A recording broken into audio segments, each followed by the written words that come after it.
Hi viewers, welcome to our channel. ప్రస్తుతం మనతో పాటు సీనియర్ జర్నలిస్ట్ దామ బాలా సార్ వారితో మాట్లాడదాం.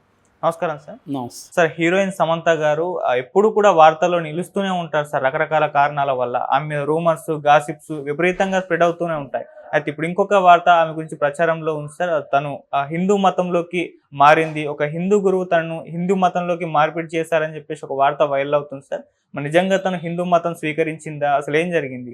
సమంత హిందూ మతంలోకి మారింది అనే న్యూస్ ఇప్పుడు వైరల్ అవుతుంది. యాక్చువల్గా ఇలాంటి న్యూసే 2016లో, అంటే అప్పటికే నాగ చైతన్యకి ఈమెకి మధ్య సంబంధం ఉంది, పెళ్లి చేసుకోబోతున్నాను వార్తలు వచ్చిన నేపథ్యంలో కూడా సమంత నాగార్జున ఫ్యామిలీ కోసం హిందూ మతంలోకి కన్వర్ట్ అవ్వబోతుందని అప్పుడు కూడా వార్తలు వచ్చాయి.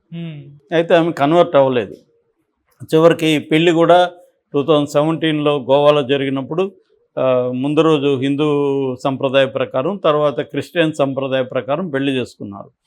అంటే ఈ మధ్య ఇంటర్ రిలీజియస్ మ్యారేజెస్ ఏమవుతుందంటే ఎవరి మతాన్ని వదులుకోకుండా ఎవరి మతాన్ని వాళ్ళు ప్రాక్టీస్ చేసుకుంటూ కలిసి ఉండడం అన్న కాన్సెప్ట్ కూడా ఇండియాలో పెరుగుతుంది. అంటే నీ కోసం నా మతాన్ని వదులుకోవాల్సిన అవసరం, నా కోసం నీ మతాన్ని వదులుకోకుండా రెండు మతాల్ని సమానంగా మనం ప్రాక్టీస్ చేయొచ్చు అన్నది చాలామంది చేస్తున్నారు. ఈ క్రమంలో సమంత కూడా అలాగే అనుకొని ఆమె క్రిస్టియన్గానే ఉండిపోయింది.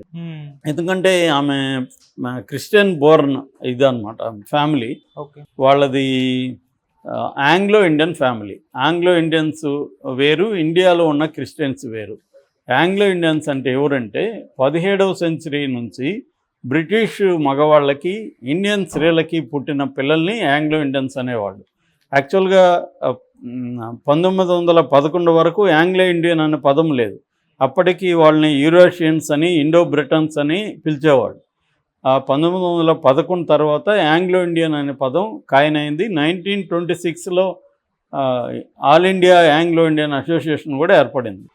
అంటే మనకి స్వాతంత్రం వచ్చే నాటికి ఆంగ్లో ఇండియన్స్ 3 లక్షల మంది ఉండేవాళ్ళు.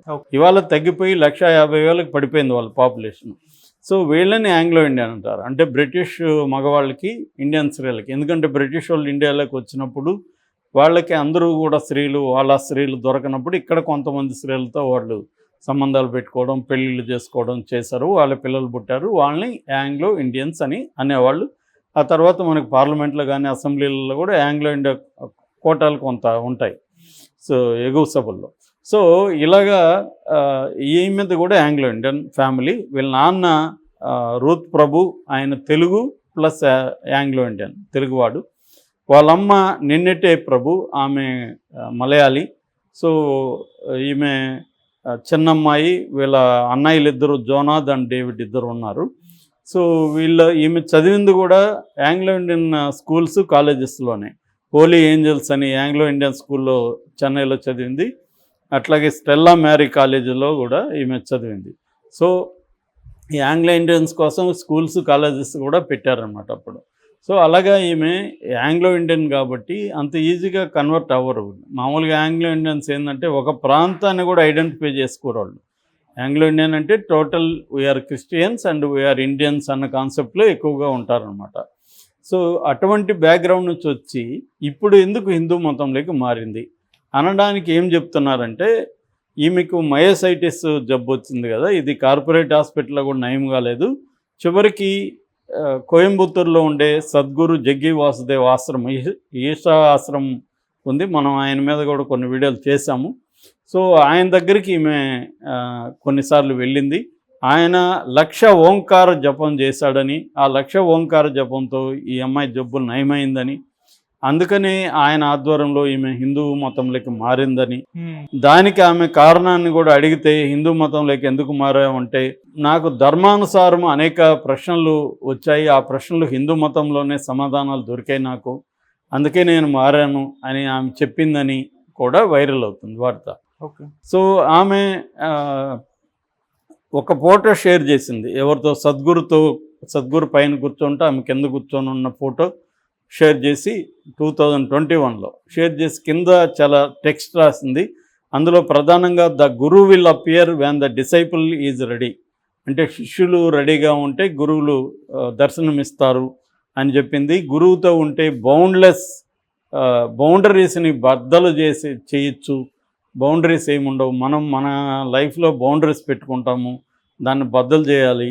అట్లాగే మనం అనుకుంటాము మన ఇంద్రియాల ద్వారా బయట ప్రపంచాన్ని అనుభూతిస్తామని.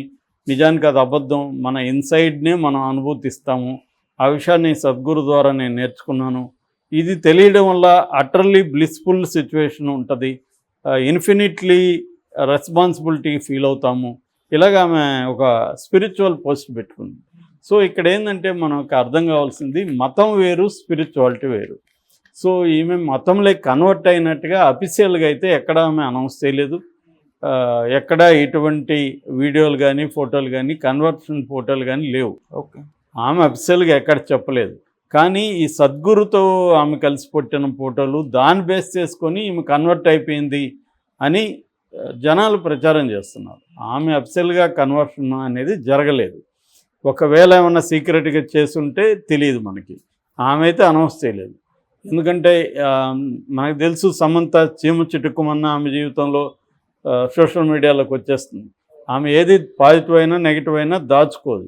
ఆమెకి హెల్త్ బాగాలేకపోయినా, ఆమె వేరే టూర్లు వేస్తున్నా, ఆమెను ఎవరిని కలిసినా అవన్నీ కూడా పెట్టేస్తుంది.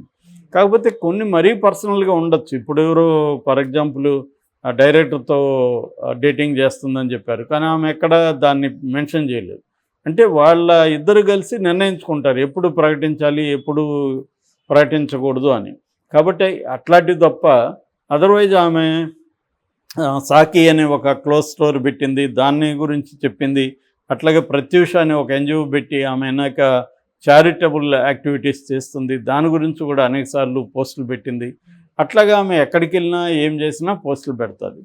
కానీ పెట్టని కూడా ఉండొచ్చు. ప్రతిదీ జీవితంలో జరిగే ప్రతిదీ పెడతారని కూడా ఏం లేదు.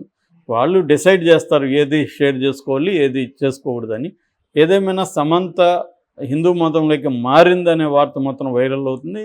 నాకు తెలిసి ఆమె మారినట్టుగా అయితే ఇక్కడ నిర్ధారణ కాలేదు, కానీ ఆమెకి సద్గురు అంటే ఇష్టము. సద్గురు దగ్గర ఆశ్రమంలోకి వెళ్తుంది, అప్పుడప్పుడు అక్కడ యోగా చేస్తుంది, మెడిటేషన్ చేస్తుంది, ఇవన్నీ చేస్తుంది. చాలామంది నిజానికి క్రిస్టియన్స్, ఈవెన్ ముస్లిమ్స్ కూడా యోగాలు మెడిటేషన్ చేస్తున్న వాళ్ళు ఉన్నారు ప్రపంచవ్యాప్తంగా చూసుకున్నప్పుడు.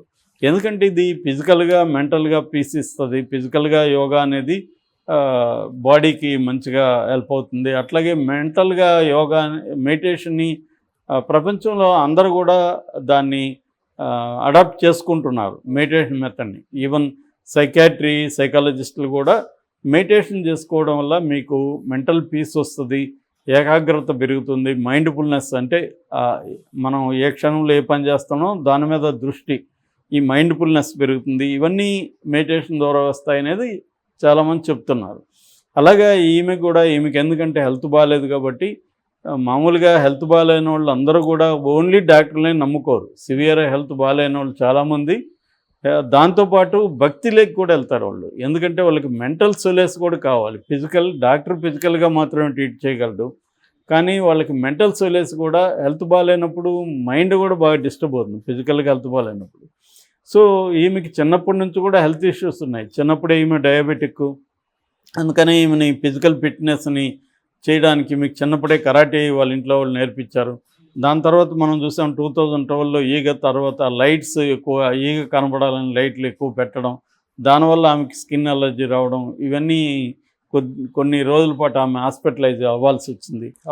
అక్కడ నుంచి ఆమెకి మయోసైటిస్ అనే ఒక ఆటో ఇమ్యూన్ డిసీజ్, అంటే మన బాడీలో ఏవైతే రక్షణ వ్యవస్థ ఉంటాయో అవే మనల్ని అటాక్ చేస్తాయి అన్నమాట. సో ఈ ఆటో ఇమ్యూన్ డిసీజ్ వచ్చింది. దీన్ని